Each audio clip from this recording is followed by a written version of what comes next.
que el bienestar del animal está por encima de la narrativa humana sobre lo que es su bienestar. El perro está en cualquier momento dado intentando bien autorregularse, hacer equilibrio o mantener ese equilibrio. Y eso lo que te permite es poder prescindir de querer saber qué piensa o necesitar saber qué piensa un perro y cómo se siente. Porque no tenemos acceso a esa información, pero a lo que sí tienes acceso es a observar el nivel de excitación. Es como un baile de excitación en el que hay mucho de no consciente, que eso, a nuestro entender, no le quita magia. Sabemos que hay chispazos en la cabeza y que eso tiene que funcionar de alguna manera o se tiene que gobernar de alguna manera o que no es aleatorio. Hay tres estados que son representativos de los extremos y el centro en los que el cerebro como sistema puede estar. Tiene dos extremos que crean un espectro y en el centro de ese espectro tiene que haber un nivel de excitación óptimo para que el cerebro ejerza de la mejor manera posible las dos funciones principales que le hemos otorgado al principio, que son ser la mejor máquina de predicción posible y ser la mejor máquina de eficiencia energética posible.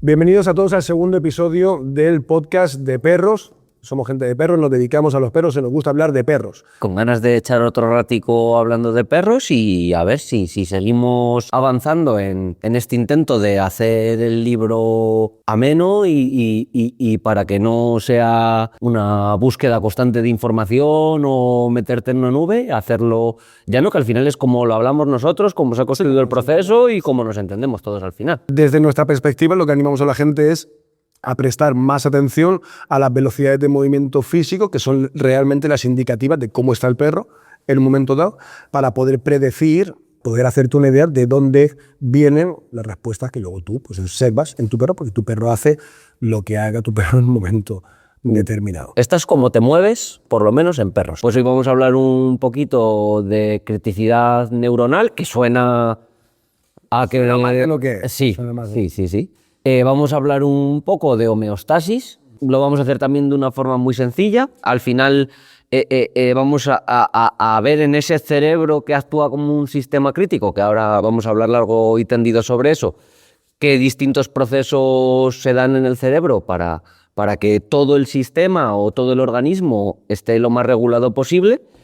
Y a ver si sacamos un rato para hablar también de epigenética, que creo que es un tema muy interesante también, ya que hay, conversación en la calle, controversia con temas que tocan directamente con este tema y yo creo que puede salir una conversación bastante chula. Tenemos que entender un poco cómo se transmite la información en términos generales y cómo se recibe y cómo se intercambia información entre diferentes tipos de sistemas. Se entiende en ciencia que hay un lenguaje universal o dos lenguajes universales que son bien los impulsos o señales eléctricas y bien las señales químicas o el lenguaje universal de los impulsos y señales electroquímicas. Es decir, que todo lo que ocurre porque existe la capacidad de que se puedan generar chispazos, que son impulsos eléctricos, y en esos chispazos va codificada o engravada pues, un tipo de información que luego se puede transmitir y se puede interactuar y se puede hacer un intercambio de...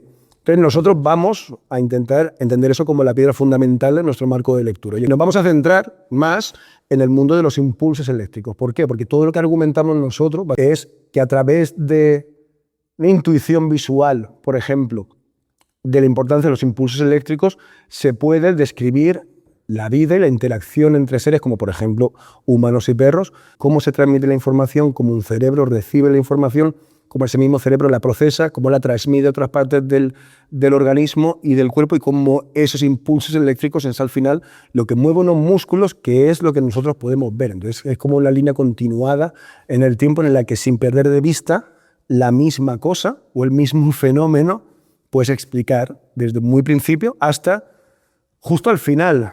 Creo yo que se puede mantener esa conversación. Eso no quiere decir que las señales químicas no sean importantes, pero son importantes en otras conversaciones. También porque al final en el ejercicio, si esto es neuroetología, si quitamos neuro y nos quedamos en etología, ese mundo de las señales químicas no aplica al observable, es decir, no hay nadie viendo dopamina o nadie que esté bien viendo cosas, viendo señales químicas, entonces, pero sí, a través de esos impulsos eléctricos, como estás explicando,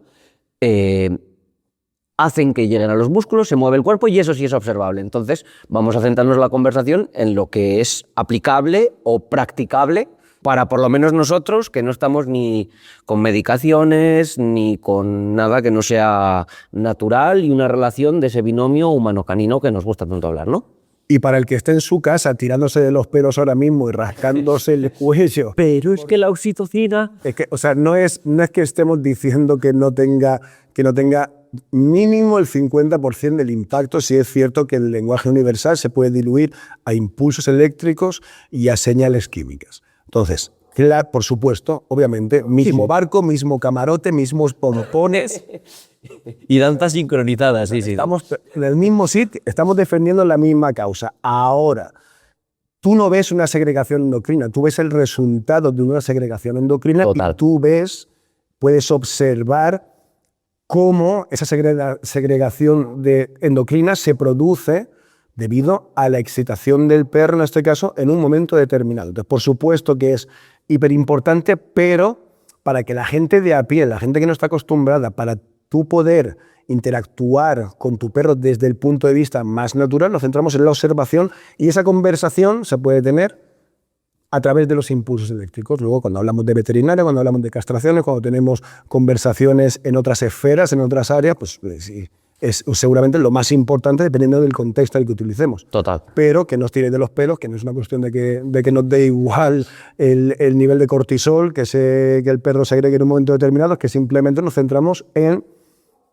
esa línea continua de impulsos eléctricos. De hecho, a mí me gusta mucho citar, por ejemplo, a Michael Levin, que es uno de los biólogos más importantes, seguramente o más relevantes de los últimos 20 años, que dice que todos somos patrones metabólicos en un medio excitable. Entonces, eso reduce mucho todo lo que todo es, incluidos a nosotros. Pero explícame qué significa eso, Alberto. Lo que implica es que hay organismos que están predeterminados para reaccionar en un espectro, digamos, de secuencias de movimientos, y que esas secuencias de movimientos que ese individuo va a ejecutar en un momento determinado tienen que ver con su estado de excitación y el estado de excitación del sistema con el que interactúa, que puede ser de un perro a un perro, de un perro a muchos perros, de un perro a un humano, de un humano a un ciervo y de un ciervo a un conejo. Entonces, que todo depende, es como un baile de excitación en el que hay mucho de no consciente, muchas decisiones que un humano tiende a pensar que son conscientes de manera continua, pero que en realidad no lo son,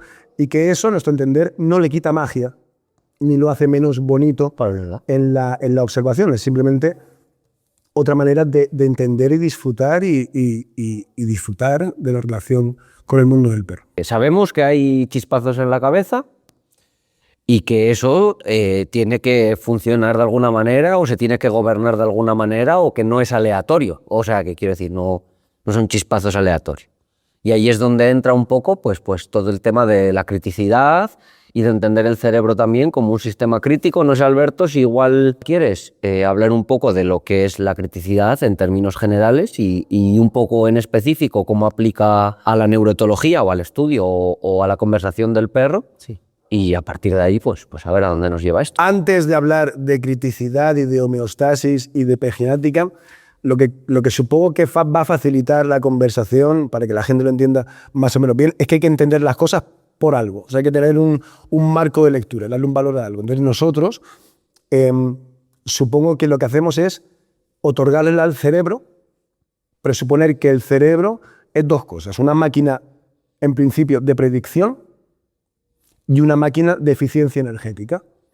Entonces, esas son las bases nuestras de cómo entendemos la funcionalidad o el objetivo último del cerebro. Es decir, tú quieres predecir con el mayor grado de certeza posible el entorno que te rodea para poder entonces elicitar las conductas, hacer lo que toca en un momento determinado, que eso luego se llama respuesta adaptativa a un contexto específico. Pero que es hacer lo que toca en el momento que toca. Que si no toca hacer nada, no haces nada.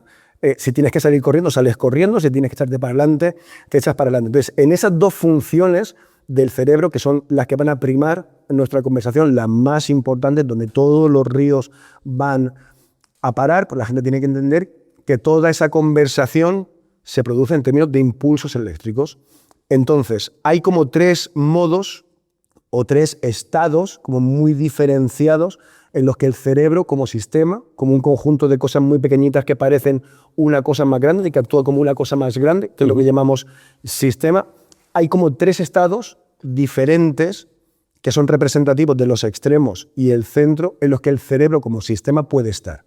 Y eso depende de la capacidad de excitación que tienen el número de neuronas que forman ese cerebro en particular. Es decir, que el cerebro puede estar muy excitado, que es un volumen muy alto de impulsos eléctricos, y eso se produce porque las neuronas tienen la capacidad, porque están muy excitadas, de activar más de una neurona, ¿vale? Y eso se le llama sobreexcitación, en el punto más alto de ese volumen de impulsos que puede soportar el cerebro, pero lo vamos a llamar el punto más alto de sobreexcitación. Entonces, a la contraria, a la baja, lo que encuentras es un cerebro en el estado más bajo de excitación neurobiológica posible, que es cuando el volumen, la suma del potencial de todas las neuronas individuales que forman ese cerebro, pues no llega para que el cerebro reciba información, procese información y transmita información. Entonces, ese pico último del que estamos hablando, pues se entiende como estado comatoso. Es decir, puedes estar vivo, pero puedes estar en un estado en el que las neuronas de tu cerebro no tienen capacidad suficiente como para recibir, procesar y transmitir información al resto de neuronas, con lo cual no hay respuestas físicas. Y en el otro pico contrario que hemos hablado, en el pico máximo de sobreexcitación, pues eso normalmente se asocia a ataques epilépticos, a convulsiones, porque ni el cerebro ni el organismo están diseñados para operar desde ese volumen tan alto de excitación, de impulsos eléctricos, y llega un momento en el que convulsiona, rompe, porque necesita sobrevivir, porque no está preparado para habitar en ese estado tanto tiempo. Entonces, si esos 2 picos se entienden como reales, tiene 2 extremos que crean un espectro, y en el centro de ese espectro parece ser, primero de manera intuitiva, que es como llegué yo al principio, pues al centro, como dice tu madre, o sea, en el término medio está la virtud. En el centro, en el punto medio, pues en principio tiene que haber un nivel de excitación óptimo para que el cerebro, repito, ejerza de la mejor manera posible las 2 funciones principales que le hemos otorgado al principio, que son ser la mejor máquina de predicción posible y ser la mejor máquina de eficiencia energética para asegurar tu supervivencia posible. Entonces, tenemos un espectro. Sobreexcitación en su pico más alto, inhibición neurológica en su volumen más bajos de potencial de velocidad de procesamiento de información neuronal, que no dejan de ser, que a la gente no se agobie con estos términos, que no dejan de ser muchos chispazos que están ocurriendo en el cerebro de un organismo. Y la velocidad óptima, que tú has decidido llamar estado de calma, ¿no? Que son palabras que todo el mundo entiende, pero que son palabras que depende del individuo que las emplee o que las reciba, pues van a tener una connotación diferente, porque son palabras y es lenguaje humano. Y nosotros lo que estamos buscando es escaparnos de esa narrativa humana, de todo el impacto que tenga. Entonces, trabajamos desde la premisa de que si es cierto, ocurre. ¿Correcto? Entonces, se presupone que en esa velocidad, en ese volumen intermedio óptimo, si el cerebro está ahí, el tiempo que tiene que estar ahí, en principio, debe facilitar al organismo, al individuo, al perro, al humano, la capacidad de interactuar con su entorno de una mejor manera. Lo que yo me he dado cuenta, lo que nos hemos dado cuenta, lo que practicamos, lo que predicamos y lo que intentamos comunicar y dar a la gente, pues básicamente que eso es así, y hay una manera de llevarlo a la práctica, en tanto que tú lees y creas una intuición de cómo está tu perro, calculas las posibilidades que pueden ocurrir a partir de ahí y tienes herramientas para, dependiendo de lo que pase, pues haces una cosa u otra con el objetivo de que ese organismo vuelva al estado de excitación al que debería estar en mayor tiempo posible y que las cosas vayan mejor. A mí solo me gustaría aclarar una cosa por habitual que nos pasa, Sí. porque parece que automáticamente se asocia que la sobreexcitación es mala o que la inhibición es mala, y aquí no hay cosas buenas ni malas. Hay excitación. Hay excitación y tu cerebro se tiene que sobreexcitar si tienes que escapar de un oso grizzly, y tu cerebro tiene que estar bien la mayor parte del tiempo, pero que no es ni bueno ni malo. Lo que es malo es pasar más tiempo del que te toca en cualquier estado. En un estado que no corresponda el tiempo que toca. Y desde ahí es que el cerebro se debería, si eso es cierto, el cerebro debería tener tendencia por sí misma a intentar estar ahí, en ese volumen, en ese punto intermedio, por sí mismo, sin que nadie le diga nada. O sea, era la sensación que yo he tenido siempre. Lo que ocurre después apareció el trabajo de John Bex sobre la criticidad neuronal. Entonces, lo que trae ese trabajo, que el primer estudio se publica en 2003 y el primer libro, que es el que yo referencio y sobre el que construyo de manera inevitable, pues no me puedo escapar de que esto es, todo sugiere que esto es así. Al final yo lo entiendo también un poco, Alberto, que es un poco un alivio de decir, vale, que esto que yo estoy viendo que tiene que funcionar así, no es que yo esté viendo, sino que parece ser, o por lo menos hay gente que sabe más que tú en este caso del conocimiento específico. Infinitamente más que el conocimiento específico que viene no a darte la razón a ti, pero sí a dar la razón a tu intuición o más o menos lo que tú, a través de tu experiencia con perros, estabas viendo, porque yo entiendo que dirías, joder, si es que tampoco estoy haciendo nada, simplemente estoy dejando... Debe de ser así, pero debe de ser así no porque yo haya llegado a la conclusión de que es así, sino porque aparentemente lo más sencillo que explica lo máximo posible debe de ser que el cerebro se autorregule solo, que tenga tendencia, que haya procesos, que haya ríos. O sea, si eso es un mal, si ese estado de calma, esa velocidad de procesamiento de información neurológica, si ese estado de excitación, que es todo lo mismo, lo visualizáramos como un mar con un tipo de oleaje, y ese oleaje no es en el pico más alto donde hay tsunamis, ni es en el pico más bajo donde no hay agua, es un oleaje intermedio. Creo que todo el mundo se puede hacer una idea visual de lo que puede ser, y a eso le llamamos calma.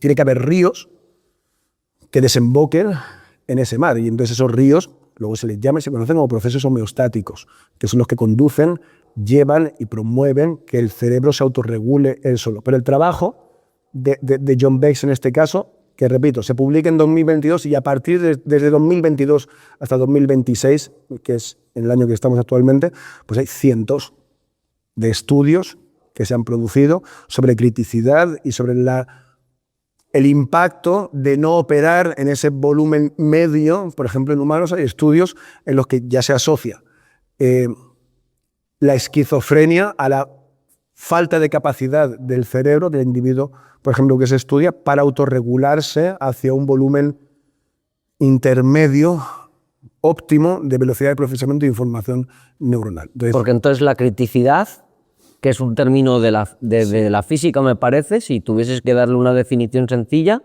La criticidad es la capacidad de un sistema de autorregularse por sí mismo hacia un punto de equilibrio, en el contexto que sea, sin necesidad de que las partes que forman el sistema se comuniquen entre ellas ni tengan ese objetivo, digamos, de intención para llegar ahí. Es decir, que las cosas funcionan solas y se autorregulan hacia lo que ese sistema, sea el que sea, se considera que es el punto de equilibrio por sí solo.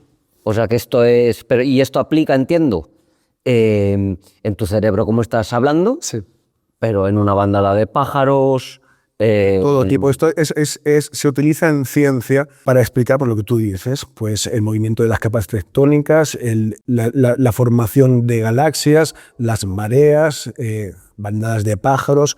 O sea, se utiliza para todo lo que se considere un sistema. Entonces, la criticidad en principio tiene una ley que es de carácter universal. Todo lo que se considere un sistema va a tender hacia la fractalidad, que es la repetición de patrones, y hacia la autorregulación. Y las implicaciones de que el cerebro se autorregule solo hacia un punto de equilibrio para estar bien por dentro, para luego poder interactuar de la mejor manera posible con el entorno, los estímulos con los que te vayas a encontrar, tiene unas implicaciones brutales. O sea, es decir, si eso es así, a mí no me hace falta saber qué piensa un perro ni qué siente un perro, porque sé que en cualquier momento determinado de observación, el perro, internamente, el organismo del perro está intentando regularse hacia su punto de bienestar, de excitación, de movimiento físico, de volumen, de procesamiento de información neuronal. Está intentando bien regularse hacia el punto más óptimo o está intentando observar el punto más óptimo.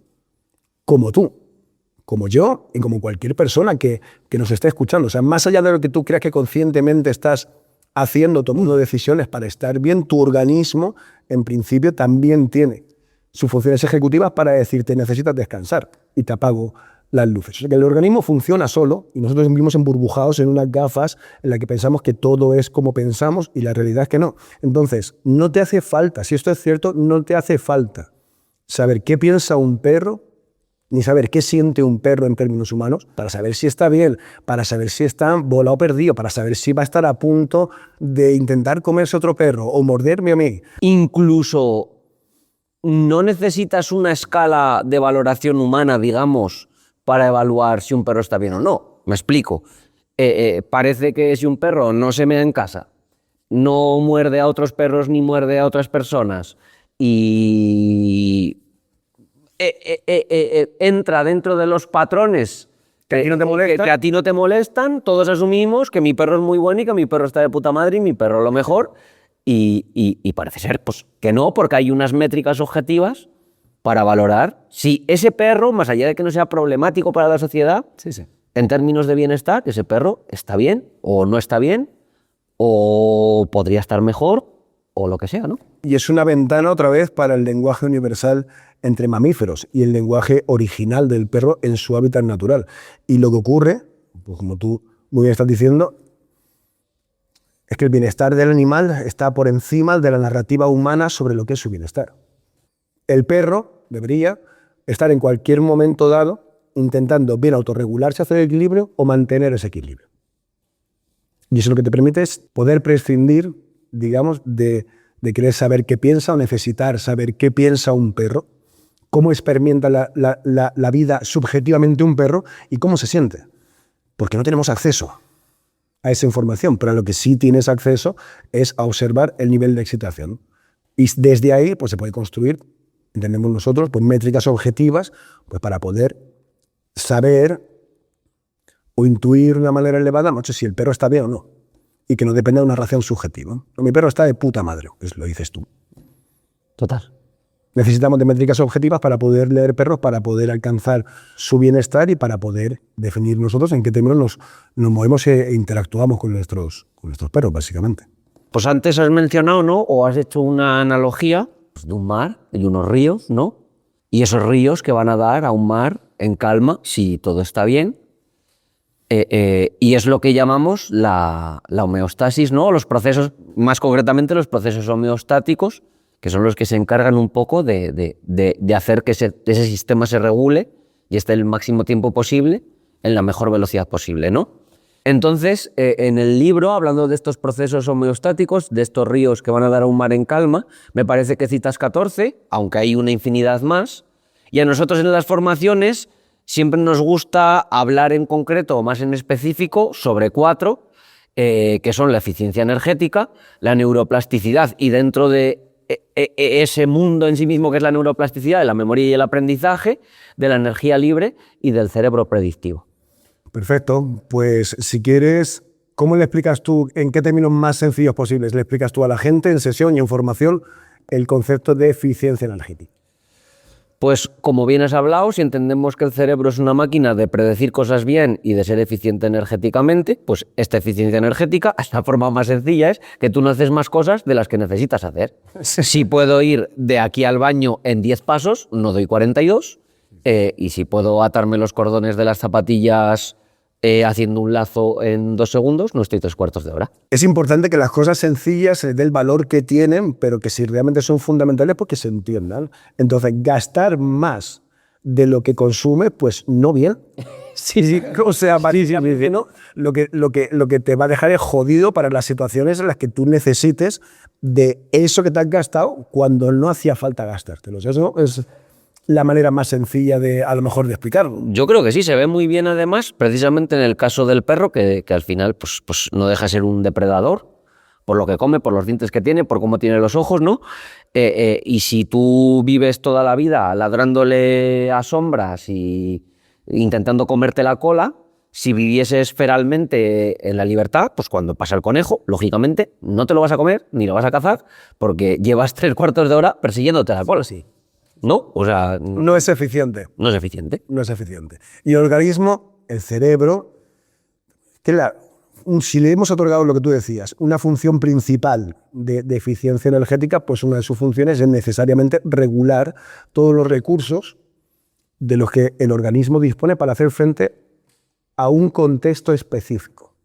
Entonces, el individuo va a pasar, en este caso el perro, va a pasar por un montón de contextos específicos. De hecho, cada contexto es diferente y el organismo tiene que regular, y de eso está encargado principalmente el cerebro, de cómo estoy a nivel promedio durante todo el día para poder hacer frente a determinadas cosas que van a durar muy poquito tiempo, pero que las voy a tener que superar. Da igual lo que sea y da igual la connotación positiva o negativa que se le pueda otorgar a eso.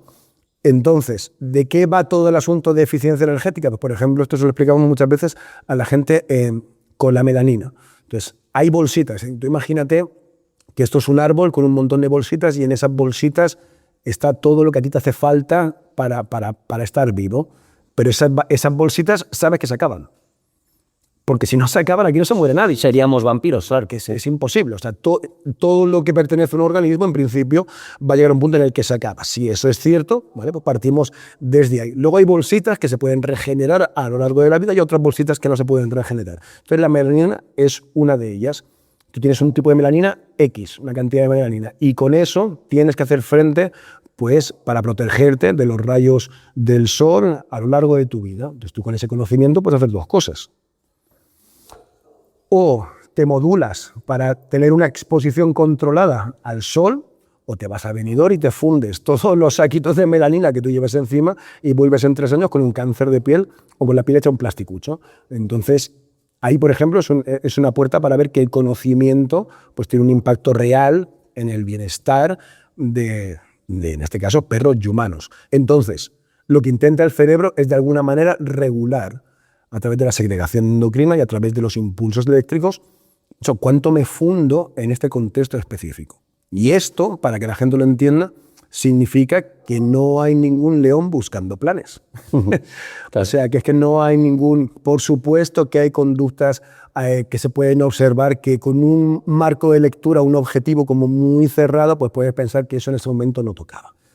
Pero eso hablamos un poco más adelante. Pero por regla general, lo que ocurre es que ningún animal está buscando planes si no está en necesidad de buscar planes. Y las consecuencias de eso, que por ejemplo tú no observas estereotipos en la naturaleza. O sea, no hay jirafas mordiéndose la cola, no hay delfines matándose los unos a los otros. Es que, ¿sabes? Yo creo que pasa que está un poco distorsionada la realidad natural. Sí. Pues el tema de los documentales y todo eso. O sea, quiero decirte, si los documentales fuesen fieles a la realidad, si el documental dura 2 horas, 1 hora y 50 minutos serían leones durmiendo, ¿sabes? Lo que la gente tiene que entender es que de manera natural un animal no va gastando los recursos, porque sí, porque te hacen falta para hacer frente pues, a lo que tengas que hacer frente. Por ejemplo, si nos pusiéramos en el caso del perro como especie natural, que no lo es, o nos fuéramos al animal que le precede en el escalón preevolutivo anterior, sea el animal que sea, el lobo gris o sea el animal que sea. Coño, tú lo que tienes que hacer es hacer acopio de tus recursos para que no te haga falta cazar, escaparte o ir a beber agua, tener los suficientes recursos fisiológicos como para poder, de hecho, cazar, escaparte o irte a beber agua. Y si estás todo el día en un estado de sobreexcitación demasiado elevado, ¿sabes qué? Te chupas y te fundes recursos que te van a hacer falta para estar bien. No llegas. Tiene un impacto luego en la predicción y tiene impacto en toda la trayectoria del bienestar que ese animal puede alcanzar. Nosotros, como especie, estamos emburbujados. Totalmente. Y nos hemos llevado a los perros a ese emburbujamiento, ¿sabes? Entonces, como tú, da igual que vivas en un estado de sobreexcitación a términos naturales que sean una barbaridad, tu plato de comida está todos los días puesto, sí. Tu techo está asegurado, tu grupo social está asegurado, pero lógicamente eso en términos naturales no pasa. Y como no pasa, por eso no hay perros, o sea, o no hay animales que estén tan mal como están los perros. Sí, los animales están mal cuando los encierras. O cuando están con nosotros. O cuando están con el humano. Aquí lo que tiene que saber todo el mundo es que la jaula... Y aquí lo que tiene que saber todo el mundo es que encerrar a un perro con un humano, lo que supone, da igual el contexto, es que el perro va a estar expuesto al nivel de excitación del humano. Nosotros estamos volados en términos de excitación, pues va a tener un impacto en el mundo del perro en sí mismo. Y a lo mejor el hecho de que nosotros estemos pues, en una nube de excitación que va a 3.000 revoluciones por hora, claro, lo que ocurre es que no sabemos diferenciar qué estados de excitación son negativos, digamos, para el bienestar de cualquier organismo. ¿vale? Porque aquí todo el mundo sabe, por ejemplo, en el descanso, pues que un humano tiene que dormir 8 horas al día para estar medio bien. Pero no tanta gente sabe que el perro tiene que dormir 13 horas al día para aspirar a estar medio bien. Y que luego hay 6 horas de velocidad de movimiento físico, de excitación muy bajita, que son casi 20 horas tirados, para que luego el organismo de ese perro tenga oportunidad de estar medio bien. Entonces, si tú no entiendes de estados de excitación, no entiendes los tuyos y no entiendes los del perro, pues te puedes confundir, porque el perro se levante y se acueste contigo, tu perro está jodido. Sí, sí. O sea, si el perro no descansa lo suficiente, está jodido, y a lo mejor tu umbral de descanso, pues coño, es tuyo lo primero, y luego pues a lo mejor no se traduce demasiado bien al mundo del perro. Entonces, la eficiencia energética es fundamental, que el cerebro se regule y se autorregule para no estar consumiendo más de lo que necesita. Entonces, para eso, lo que el cerebro tiene que estar es en un estado en el que no tiene la sensación de que necesita más. Es decir, no puede estar sobreexcitado de manera continuada. Pues esa sobreexcitación tiene que valer para algo. Y si no vale para nada, pues esto es lo que le decimos a la gente, ¿no? Imagina en el mundo del perro, imagínalo como un dínamo, en el que las patas se mueven y enchufan el cerebro, pero que por cualquier razón el cerebro, cuando se enchufa, mueve las patas. Entonces, de ese bucle, un animal, una especie natural puede salir y está diseñada para salir y no entrar de ese bucle. Nosotros hemos entrado, hemos arrastrado el perro y ahora entendemos que la responsabilidad es, oye, desde que sabemos estas dos cosas, somos nosotros los que nos tenemos que encargar de cortar con ese bucle para que el perro tenga oportunidad, más o menos, de estarles. Entonces, luego esto llevado a cosas que la gente pueda entender en su casa. Si el perro está todo el día siguiéndote por casa, cada vez que te levantas, el perro va detrás de ti, cuando vas al baño, cuando vas a la cocina, cuando vas a la puerta, y está todo el día moviéndose. Para nada, con el estómago para nada. En ese contexto específico, pues naturalmente el perro está haciendo un consumo energético pues, más elevado del que el contexto en principio debería demandarle, porque es casa y en casa deberías estar relajado y tranquilo, y en términos caninos, casi que 20 horas al día sin moverte demasiado. Entonces, esa eficiencia energética pues se puede observar ahí. Entonces, Alberto, yo creo que ahora toca un poquito, por seguir el orden que hemos dado inicialmente, hablar un poco de neuroplasticidad y de aprendizaje y memoria, que es un tema igual que es más cercano a lo que comúnmente se entiende dentro del mundo de los perros, pero nosotros no enseñamos nada a los perros, pero sí tenemos muchas cosas que decir y entendemos, lógicamente, que el perro tiene que aprender o que se generan aprendizajes en el perro que son importantes para su bienestar, ¿no? Sí, por supuesto. La manera más fácil seguramente que yo puedo tener de explicar esto es que para poder aprender tienes que poder crear memorias y que cuanto más fieles sean esas memorias a la realidad objetiva que experimentaste, en mejores condiciones se produce ese aprendizaje o ese desarrollo. Entonces, si hacemos caso a lo que decíamos anteriormente, lo que tenemos que inferir es que cuando el cerebro va muy rápido, no tiene la capacidad de entender la realidad por lo que es. Es decir, hay un sobreexceso de información o de velocidad que hace que la información que el individuo está experimentando, pues que pierda calidad en cuanto a lo que es fiel objetivamente. Es decir, que no ves exactamente lo que estás viendo. Entonces, un cerebro inhibido, en el cual tampoco hay mucho volumen de excitación, pues tampoco tiene la capacidad de hacer que la realidad objetiva pase al cerebro tal y como es. Hay una interferencia, no se ve tan bien. Y luego, en este volumen óptimo de excitación, en este volumen de procesamiento de información neuronal óptimo, lo que ocurre es que el cerebro es cuando mayor capacidad tiene para entender la realidad por lo que es y crear memorias. Entonces el cerebro necesita estar en esa velocidad óptima. ¿Para qué? Para poder crear memorias con la mayor fidelidad posible a la realidad. Porque luego el cerebro tiene maneras de suplir esa falta de información. Si te lo imaginas como si fueran píxeles, pues el cerebro, luego hablamos de ello, tiene capacidad para con poquitos píxeles, si te faltan poquitos, poder rellenar y montar un cuadro en el que dices, coño, pues esta era la realidad y está más o menos acertado. Llevándolo a algo que es súper habitual el día a día, ¿no? Sí. Guía con su perro. Sí. Es que no puedo entender si es que pasamos todos los días por aquí y el perro le sigue ladrando al contenedor de basura. Cuando hace mucho viento y se cierra la tapa, es que el perro, cada vez que eso, se asusta, ¿no? En estas palabras o en estos... Y no aprende y, que es un contenedor. y no aprende que pasa nada. Y joder, pasamos todos los días por aquí y el contenedor nunca le ha hecho nada, nunca se le ha caído encima, nunca ha pasado nada y el perro no aprende que es algo en lo que no tiene que dejar de ser eficiente energéticamente y gastar ahí unos recursos, ¿no? De ladrarle y de volverse loco con la tapa del contenedor y es el día de la marmota un poco, ¿no? Entonces... Sí, porque el cerebro no está generando una memoria sobre lo que realmente hay, está generando una memoria diferente desde un estado de excitación muy alto. Entonces, esa memoria lo que activa es un estado de excitación muy alto y la siguiente vez que tengas interacción con ese estímulo, si lo has experimentado desde ahí, pues naturalmente ese circuito ya está hecho. La siguiente vez que lo veas, hay una memoria, digamos, de excitabilidad que este estímulo te produce, ¿vale? Entonces, eso es una cosa y la siguiente es que a esa velocidad no creas una buena memoria de lo que es. Yo no sé que se monta un perro en la cabeza, ya, claro. O sea, no sé Nadie qué lo sabe. visualiza un perro, pero entiendo que no es suficiente información como para después, en caso de que fuera racional, que está por ver, y los procesos racionales son los mismos que los nuestros, pues el perro tuviera la capacidad de poder decir, macho, que esto es un contenedor, que no pasa nada, que se abre cuando hay viento. Si eso se produjera en esos términos, solo se podría producir cuando su cerebro está en un estado de excitación medio-bajo. No cuando está alto. Entonces, cuando está alto, yo no sé lo que ve, pero seguramente lo que vea será mucha interferencia con mucho movimiento y ante eso el perro se sobreexcita más. Pero no crea una memoria lo suficientemente buena como para aprender sobre ello.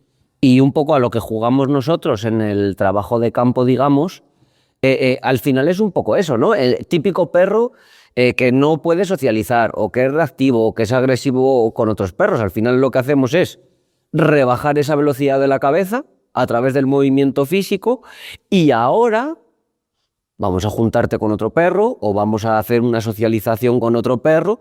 Entonces, tras ese cambio de estado o esa bajada de estado, si tuviésemos que humanizar muchísimo la conversación, podríamos decir que al final nosotros un poco lo que hacemos en el trabajo específico de socialización es, una vez que el cerebro está en un punto en el que puede crear unidades de memoria fieles, vamos a darle buenas referencias, buenas unidades de memoria.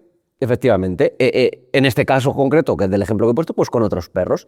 Si lo visualizáramos como un Tetris, es decir, tú visualizas un rectángulo y en ese rectángulo caen bolitas, ¿no? Y eso está perfectamente ilustrado en Inside Out, la película del revés de Pixar, en el que pues se utilizan canicas de memoria para entender que una memoria tiene un color diferente porque se produce en un estado de excitación diferente, o que produce emociones diferentes, o que invoca sentimientos diferentes. Entonces, si entendiéramos, por ejemplo, las naranjas como canicas de memoria, unidades de memoria que se han producido en un estado de excitación alta, y aquí la realidad puede ser o no fiel, la memoria puede ser fiel a la realidad en mayor o menor grado, y las verdes son las que se producen en un estado de excitación óptimo, que son las que te dicen, joder, la información de estas canicas verdes es lo que era. Si fuera un Tetris, no sería que tuvieran el mismo valor. Es decir, 3 canicas verdes, como tú bien estabas diciendo, se comen un montón de canicas naranjas porque estamos jugando pro natura. Estamos jugando a favor de la naturaleza. Y es la experiencia un poco, ¿no? que vivimos, los que estamos continuamente con perros, pues es un poco la experiencia que vivimos, ¿no? Sí, cuenta y vale para mucho una buena memoria, se borra y se come muchas de las malas. Porque el cuerpo está esperando a estar, o está intentando autorregularse hacia ese punto, porque ahí es donde crea esas buenas memorias que luego te ayudan a predecir el futuro de una mejor manera. El perro tiene oportunidad de darse cuenta que eso es un contenedor y que no pasa nada, porque el contenedor no se mueve para hacerte cosas a ti, si su cabeza va más o menos bien. Entonces, el cerebro intenta estar más o menos bien para que esa dinámica empiece a ocurrir. Entonces, cuando tú vas un poquitín más bajo, pues dices, coño, un contenedor, esto no vale para nada, sigo mi marcha. Entonces, ahí, en ese comienzo de pescadilla que se muerde la cola, donde queremos estar, básicamente. Donde venimos es de estoy todo el día sobreexcitado y no entiendo la realidad por lo que es. Luego la gente confunde, ¿no? Pues mi perro está todo el día en alerta. Tu perro está todo el día sobreexcitado sin que el contexto lo requiera. Total. ¿Se puede estar en alerta? Sí, ¿cuándo? Cuando toque, pero no todo el día. Claro. No puede estar todo el día volando de cabeza y todo el día sobreexcitado. Entonces, eso básicamente es la referencia a brocha gorda de lo que nosotros entendemos como la necesidad del cerebro de autorregularse para facilitar que el cerebro cree buenas unidades de memoria sobre las cuales poder aprender. Bien, entonces con esto, Alberto, Sí.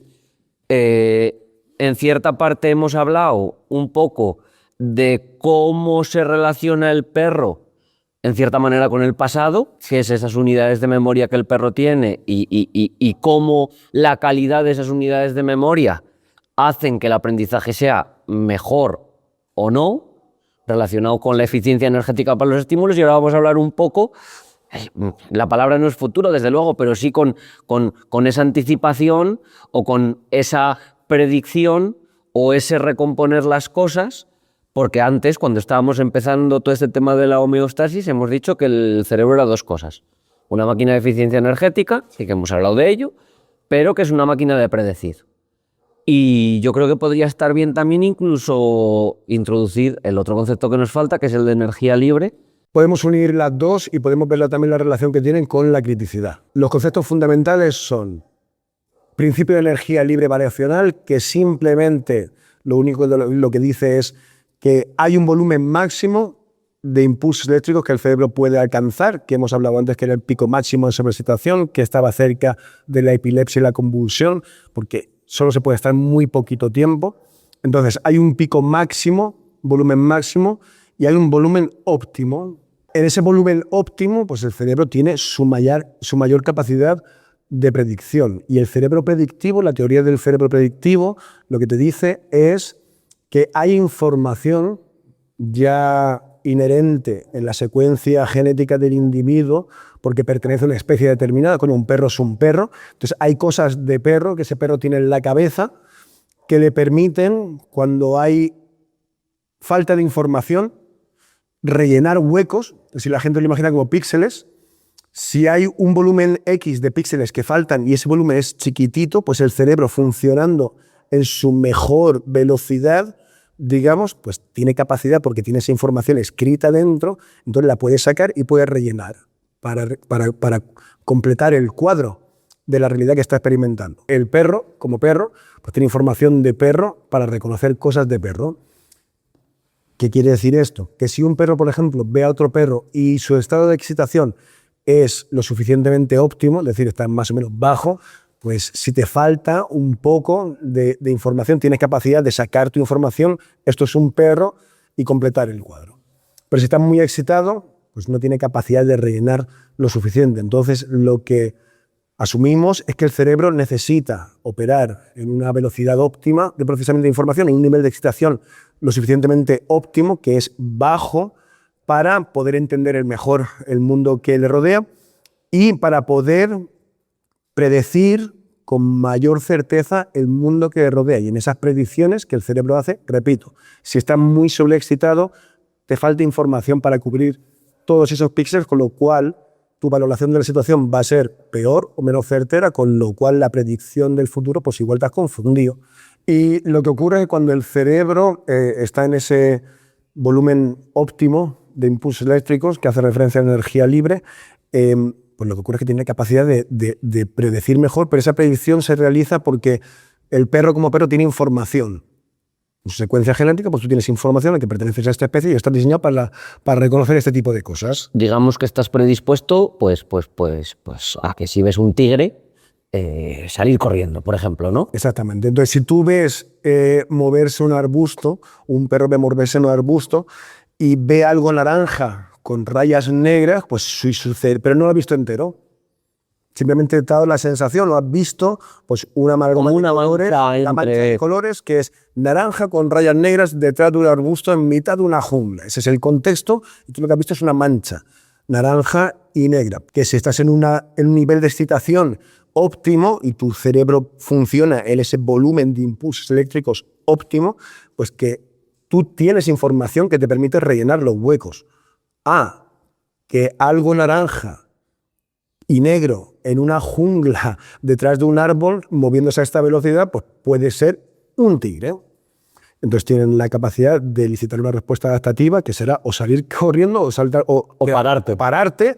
o si no estás muy bien de la cabeza, pues tírate a la cara del tigre. Entonces, una de esas tres respuestas es básicamente, ¿no?, en ese espectro. Y todo depende del estado previo en el que tú estabas ante esa situación, ¿no? Exactamente. Entonces, volvemos a la pescadilla esa que se muerde la cola, a ese loop, a ese bucle de cosas que si funciona bien, pues todo está guay, y si no funciona bien, pues está menos guay.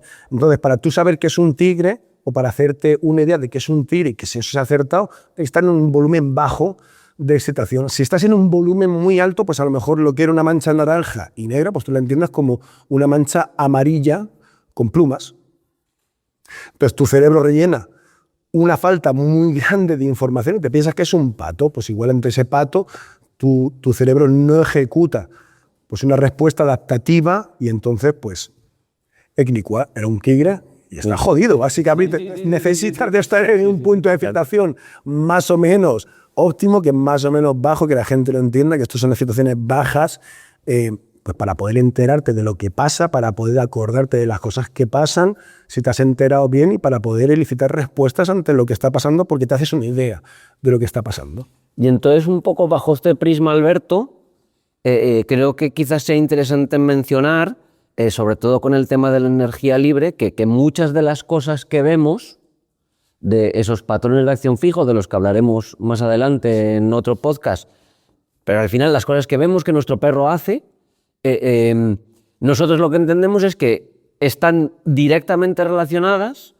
con esa regulación, o como tú dices, pinchar ese globo de energía libre para que recupere el volumen normal, ¿no? Porque le hemos dado al cerebro, le hemos otorgado las dos funciones principales de ser una máquina de predicción y ser una máquina de eficiencia energética. Y eso no soy yo. O sea, eso es una vista, o es un punto de vista, pues digamos, común en todo el mundo. Básicamente que el cerebro es principalmente esas dos cosas. Entonces, claro, el cerebro necesita autorregularse para ser lo más eficiente posible y poder predecir el mundo que le rodea lo mejor posible, porque de ahí su supervivencia.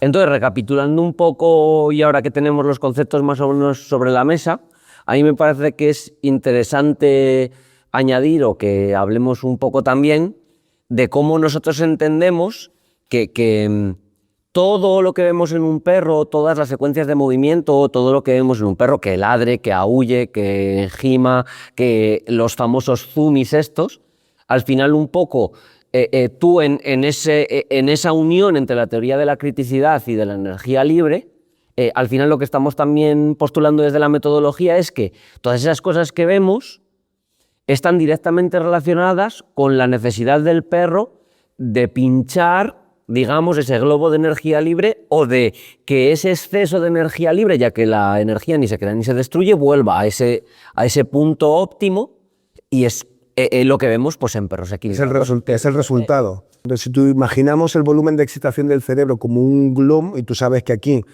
revienta, el cerebro naturalmente está intentando de manera activa. Hay quien podría argumentar que todo lo que intenta hacer es básicamente autorregular por todas las razones que estamos mencionando, de las que estamos hablando. Entonces, si visualizáramos ese globo, pues todo lo que hace el perro, como tú dices, todas las secuencias de movimiento, todas las conductas, absolutamente todo está referido a intentar pinchar el globo para que vuelva a ese volumen óptimo desde el cual pues opera de puta madre, y la vida es de color de rosa. Entonces, todo lo que hace... Y si hay algo que parece que es un tigre, no me creo que es un pato y voy hacia la muerte. Exacto. Y si mi humano de referencia está yendo al baño a mear, pues no tengo que ir a ver qué va a hacer cuando le he visto 1.500.000 veces ir que va a mear, ¿no? O sea, exacto, por ahí van los tiros, ¿no? Y luego explica también pues cosas, oye, porque luego nosotros animamos a la gente a cambiar, por ejemplo, la palabra estrés por velocidad de procesamiento de información, por excitación, ¿vale? Entonces, cuando la gente asocia a cosas que hace el perro para liberar estrés, lo que realmente está haciendo es pinchar ese globo de volumen de impulsos eléctricos para autorregularse, para entonces poder tomar mejor decisiones, acordarse mejor de las cosas y aprender más de la vida en general.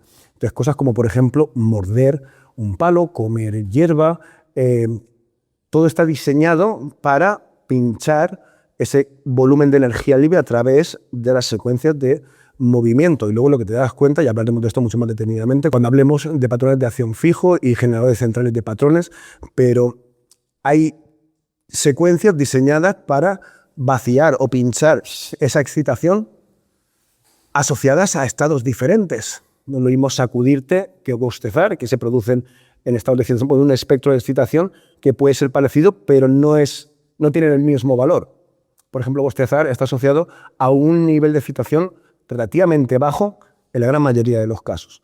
Mientras que tú sacudirte lo puedes hacer y lo haces de hecho para pinchar el globo en un espectro de excitación pues, mucho más amplio si eres un perro que, por ejemplo, que el bostezo, que pertenece, digamos, a una excitación baja.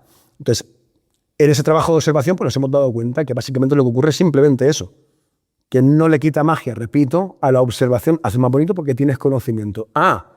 Que podemos identificar el estado de excitación de un perro por el número de cosas que está haciendo y por las cosas que está haciendo y la velocidad a la que está haciendo. Siguiendo un poco en esta historia que estamos contando, ¿no? que es el libro, un resumen del libro o llevar el libro a una conversación al final y de una forma un poquito menos técnica, ¿no? Y un poquito más llana, a mí hay un tema que me parece muy interesante, que es el tema de la epigenética, ya que, bueno, es interesante en sí mismo, o a mí me lo parece, pero sobre todo hay muchos temas, no sé si decir de actualidad o muchas implicaciones dentro de lo que es pues eso, el tema de la epigenética, ¿no? Entonces, no sé si te gustaría, Alberto, explicar un poco qué es esto de la epigenética y hablamos un poco tranquilamente de qué implicaciones puede tener, ¿no?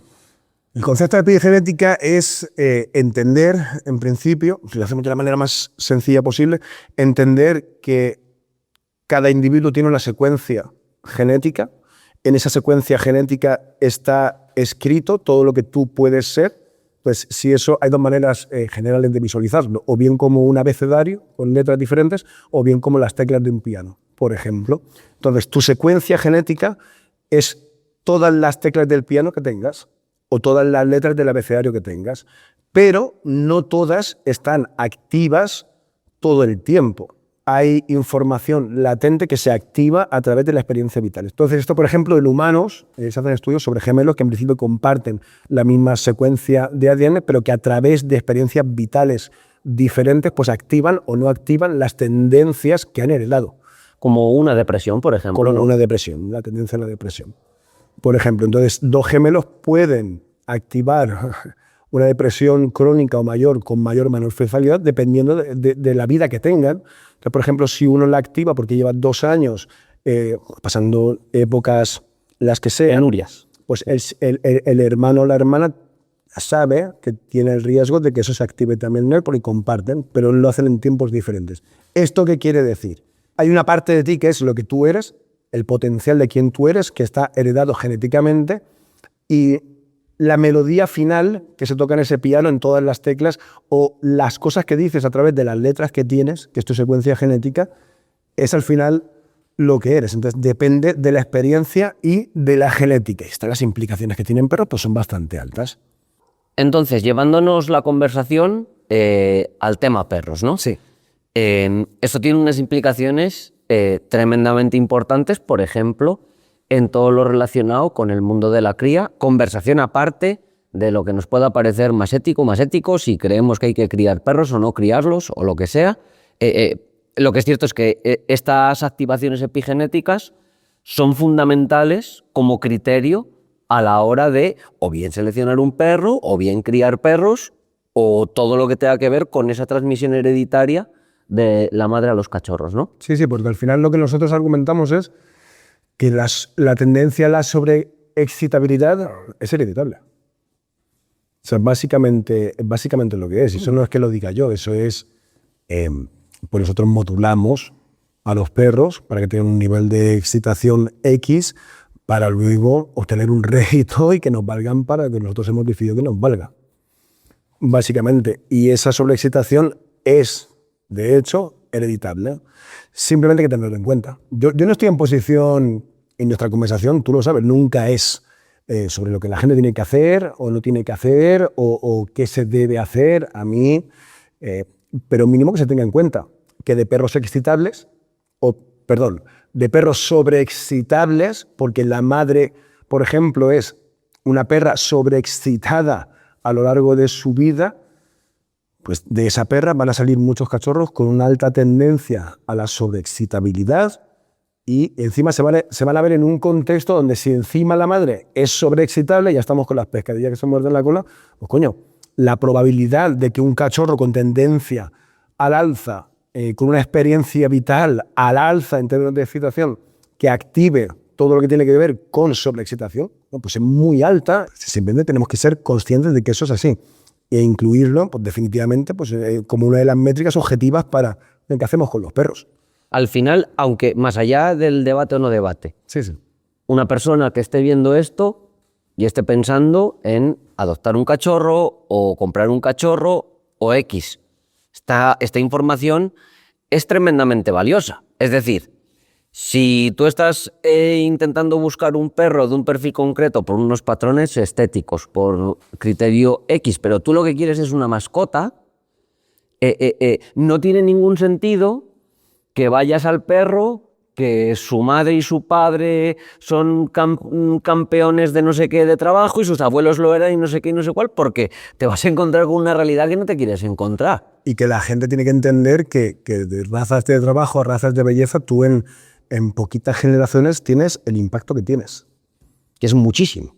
Es muchísimo y al mismo tiempo tienes unos entre 15.000 y 30.000 años de experiencia, de modulación genética para conseguir unos niveles de excitación muy elevados. Entonces, simplemente hay que tener en cuenta que de madres sobreexcitadas y padres sobreexcitados, la tendencia de los cachorros es al alza, a la sobreexcitación. Entonces, luego es mucho más fácil que, si es cierto lo que decimos, esa sobreexcitación se traduzca en problemas de convivencia cuando la gran mayoría de la gente no está buscando tener que resolver un nivel de excitación que ellos no están buscando. O sea, que yo creo que lo que le ocurre a la gente es que no son conscientes, nos dejamos guiar, que yo soy el peor primer adoptante de la historia. O sea, me guié por razones puramente estéticas en mi primer perro. Y eso, pues, dependiendo de la suerte que tengas, pues te va a valer para emburbujarte en una realidad o tener que salir de ella. Pero la gente no es consciente de que el gran problema de la sociedad actual para con los perros en el mundo canino es la sobreexcitación.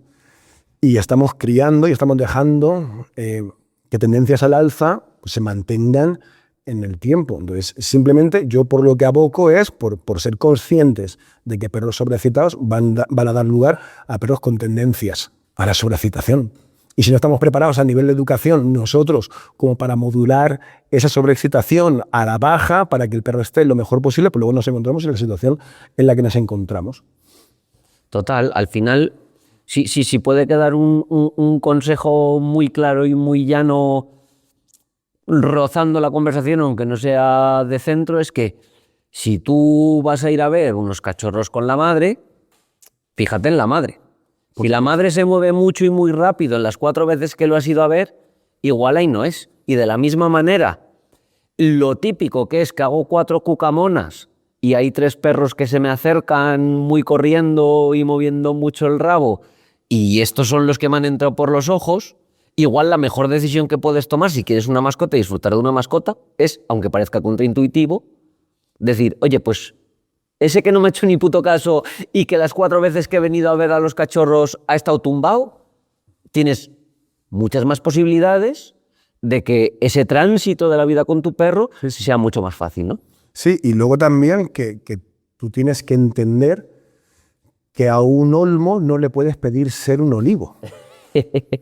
Decir que tú puedes estar enamorado estéticamente o por la idea por la narración subjetiva que te hayas montado en tu cabeza de que te mola un tipo de perro determinado, pero es que a lo mejor ese tipo de perro determinado, ¿no? Si eliges un Mali y a ti te gustan los Malis, o te eliges un Collie, ¿no? Que son como 2 de los perros emblema en los problemas de reactividad, de socialización, de ansiedad por separación, no, esos perros tienen una tendencia a la sobreexcitación exacerbada. Naturalmente, porque los hemos diseñado para eso. Entonces, en un contexto específico, pues seguramente les hemos sacado, o somos capaces hoy en día de sacarle un rédito para la sociedad o para el trabajo que se haga, porque decidimos que es así, entonces nos parece de puta madre, pero que la tendencia está ahí, y luego si la experiencia ha sido también de no modular y de no controlar y de que ese cerebro no le hemos ayudado a autorregularse porque va sobreexcitado de casa, pues luego la gran mayoría de problemas que hay vienen de ahí. Entonces la gente debería tener en cuenta que no es lo bonito que es, esa es la velocidad que se mueve. Tener en cuenta el nivel de excitación que un perro puede mantener y que un perro por tendencia natural tiene. Y entender que tenemos unos malos estándares para la sobreexcitación. Es decir, que tú ves un perro, en el ejemplo que tú ponías, voy a ver a unos cachorros y naturalmente lo que la gran mayoría de la gente piensa es que el cachorro que más se mueve contigo y que más juega contigo y que más interactúa contigo es el que te ha elegido. Sí. O es el que más te quiere, o es el que más te llama, y eso puede ser o no cierto, pero lo que es que en un momento determinado pues es su interacción en sobreexcitación. Y eso es parte de esa parte de desconocimiento y educación canina, pues lo que nos lleva a eso es la situación en la que estamos. Ni más ni menos. Iker, entonces, toda la chapa esta que le estamos metiendo a la gente, que estamos intentando ser, macho, pues laxos o distendidos en el lenguaje, pero que al final es una cosa técnica y que hay que explicarlas para poder mantener la conversación. Vamos a intentar, tú dices una, yo digo otra, cosas que se pueda llevar la gente después de habernos escuchado aquí un rato hablando, que sean importantes y que les ayude para entender el resto de conversación. Yo creo que básicamente, más allá de la intencionalidad que le queramos dar a los perros, resulta que todo funciona de forma inconsciente y lo que nos dice la criticidad es que en el caso de los perros en concreto y de los mamíferos, el cerebro funciona como un sistema crítico que tiende hacia regularse en cualquier contexto o en cualquier situación para ser más eficiente energéticamente y para funcionar esa máquina de predicción de la que hemos hablado de la manera más precisa posible. Y a su vez hay que entender que esa autorregulación, el hecho de que le concedamos que es así, que el cerebro intenta autorregularse para funcionar de la mejor manera posible, eso lo que nos permite es liberarnos de tener que saber qué es lo que piensa un perro o de qué siente un perro, porque ya sabemos que en cualquier momento su organismo, nuestro organismo, el de cualquier mamífero, está intentando o bien regularse hacia el equilibrio o bien mantener ese equilibrio durante el mayor tiempo posible. Que por otro lado es fundamental que el nivel de energía libre de impulsos eléctricos, que lo rápido que te va la cabeza, es fundamental que funcione a la velocidad que toca para poder generar buenas memorias que sean fidedignas o fiables con la realidad que experimentas. Para luego poder predecir de alguna manera, porque con la información que tienes, si ese volumen o esa excitación es moderadamente baja, la información en principio que te falta es poquita y tú como individuo de una especie, el perro porque es perro y tú porque humano porque eres humano, pues tienes información con la que cubrir esos huecos. Y todo eso se produce y es posible desde un estado de excitación óptimo, que nosotros llamamos estado de calma, que está asociado a una velocidad de movimiento físico relativamente baja, y aquí repetimos, hay que hacer énfasis, 13 horas durmiendo un perro y luego 6 horas a velocidades bajitas para que ese estado de excitación sea lo suficientemente óptimo como para luego hacer frente a la vida sin que te saque loco ni a ti ni al perro. Y finalmente que la epigenética, pues esas teclas del piano o ese abecedario con el que hemos nacido y que confluye las experiencias vitales que tú tienes con lo que llevas dentro y que es súper importante saber entender o saber ver cuáles son los niveles de excitabilidad tanto del cachorro como de la madre como del padre para entender qué tendencias va a tener ese cachorro, qué tendencias va a tener ese perro, qué facilidad va a tener ese perro para ser muy sobreexcitable o no. Y que hay que aceptar las decisiones que tomamos. Si nosotros permitimos o seguimos dejando que no se tenga en cuenta los niveles de excitabilidad del perro a la hora de criar, por ejemplo, o de adoptar, o de incluir perros en tu núcleo familiar, o de tomar una decisión, pues que hay unas consecuencias adyacentes a ello y que simplemente lo que argumentamos es que hay que ser consciente de ellas. Luego ya veremos lo que hacemos.